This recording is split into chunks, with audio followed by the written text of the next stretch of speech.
அனைவருக்கும் வணக்கம். இது நெல்லை அபியம்பிகா ஒர்க்ஸ். நம்ம கொடி பெண்கள் பார்த்துக்கிட்டு வரோம். இப்போ நம்ம பார்க்கக்கூடிய பெண் வந்து சிவப்பு நிற பெண்ணால வரைஞ்ச ஒரு பெண். இந்த பெண்மணி பார்த்தோன்னா அதே மகரம் தான் இருக்கு. பட் மகரத்துக்கு வந்து 2 தலைகள் இருக்கு. நம்ம வந்து பாம்பின் ஒரு வகைக்கு வந்து 2 தலை உண்டுன்னு நம்ம பார்த்துருக்கோம். இந்த நாகப்பாம்புக்கு வந்து ஒரு பக்கம் தலை ஒரு பக்கம் வால் இருக்கும். ஆனால் 2 பக்கமும் தலை உள்ள பாம்பு இருக்கு. அதே மாதிரி இந்த மகரபட்சியும் 2 பக்கம் தலையும்.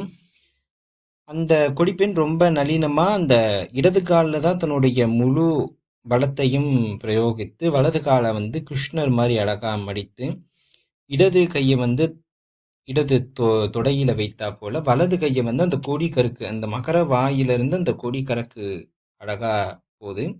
அதை அந்த பெண்மணி